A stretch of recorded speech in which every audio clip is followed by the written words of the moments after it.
Hey everybody. So I'm here to talk to you about quad sets today. So if you're not too sure what a quad set is, let me break it down for you. So normally you have one set. So let's say you're doing bicep curls, right? You'll do one set of 12 reps. So you'll move your arm 12 times and then you rest. That's one set. And then you would repeat that and do that 12 more times. That would be two sets, and so on and so forth. So a superset is when you do two exercises back to back. So that would be, say, a bicep curl. You do 12 reps of those, and then you pause and you would do a tricep kickback with the dumbbell. And you do 12 of those, and then you rest. So back to back simultaneously like that, or no rest in between those two exercises is called a superset. A tricep, as you can probably guess, is 3 in a row. So 12 bicep curls, 12 tricep kickbacks, and then 12 overhead tricep extensions with the dumbbells. That would be a tricep of 3 dumbbell workouts that you could do for arm day. So what we're talking about is quad sets. Quad sets are 4 sets in a row, no break in between. So how that works is you do a bicep curl for 12, tricep kickback for 12, overhead tricep extension for 12, and then hammer curls for 12. And then you rest.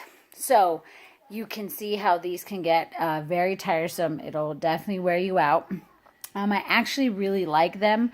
I feel like you get a lot accomplished in a shorter amount of time, as well as you're also kicking up your heart rate, or as I like to tell Gabe, I'm kicking up my heart rate, so it feels like I'm getting some cardio effect in there.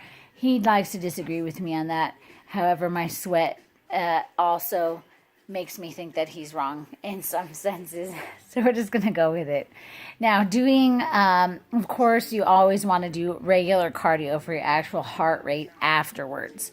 But doing quad sets are just a really good way to work your muscle group really well.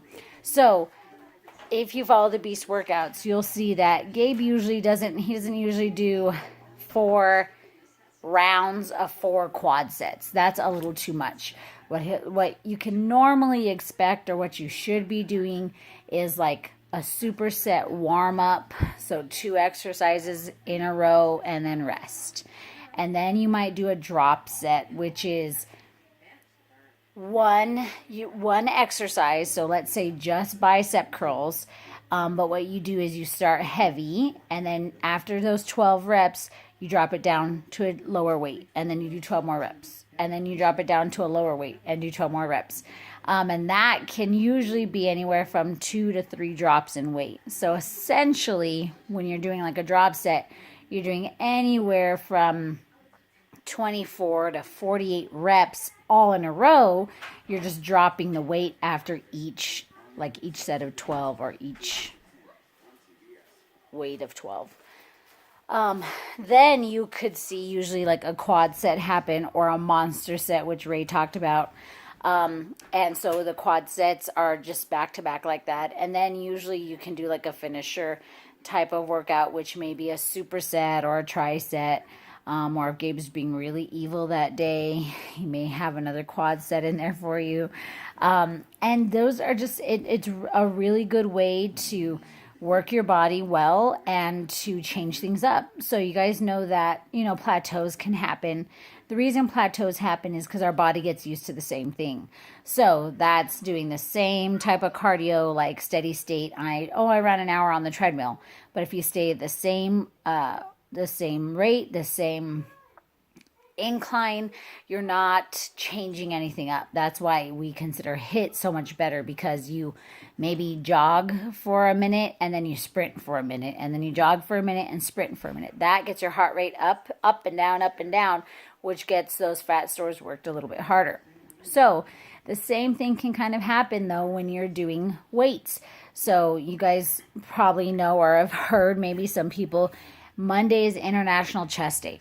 Everybody wants to train chest on Monday. And then maybe they train arms. You'll see a lot of big bodybuilders do that. They train chest on Monday, train arms, train shoulders, train backs, And then by the time legs roll around on Friday, they're tired. And some of them don't hit legs that well. Now, some do. Don't get me wrong. There are some really great bodybuilders out there that hit everything. But having that consistency like that can really hurt you. What you want to do is change it up. So one week do chest, back, arms, legs. And then the next week do back, arms, chest, legs. Next week, legs, back.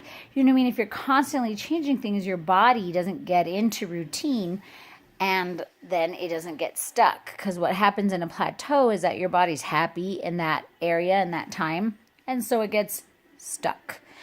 So ways to kind of get out of that rut are changing out the different days you train things, changing the different things that you do while you train. So for example, like back day, we tend to do pull-ups at the end of my workout, which is like death for me because it's really hard. I'm already out of steam. But like last week, we changed it up and we did pull-ups at the beginning of the workout, but we did a few more sets and a few more reps because of course I had more energy to do them. So it's little things like that. Adding in a quad set here and there, adding in a monster set here and there can help to change you out of that plateau or out of that rut that you may feel you're in. Now remember, a true plateau is no changes over a 2-week period. So we're talking no changes in scale, no changes in body fat percentage, no changes in measurements, no changes in progress pictures. In all of those areas, if you don't see any change at all, then you might be in a plateau and you can kind of change these different things to get you out of there. Now with our beast workouts, we don't have that problem. I actually have not hit a plateau. Yes, I've hit a plateau on, say, my scale weight, but if you look at every other aspect, it's still changing. Some measurements are still coming down, body fat's still coming down, pictures are looking good. It's just the scale weight, and we already know that scale weight is not really a good indicator anyways. I mean, you don't want to see like a huge 10-pound fluctuation, no. But seeing, a pound or two here and there every day or every other day isn't going to really be that big of a deal.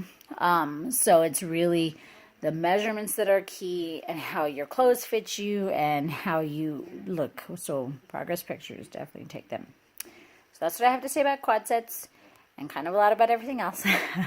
But stay good, do those workouts, change it up, do the beast workouts. If you do beast workouts, and that's, even though I'm a personal trainer, that's one of the reasons that I still have Gabe as my coach, is because I don't like to have to think about all these things every single day about how I want to change things up and, oh, did I do that this last week and did I did this?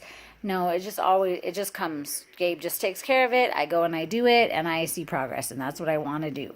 So there's a way to get things done, and that has helped me out, kept my stress level low when it comes to changing workouts, because then I'm not trying to constantly have my brain think about what I want to do next. So he takes care of that, thank God. All right, guys, so that's what I gotta say about quad sets. Go out there, enjoy your workouts, work hard, and we'll see you next time.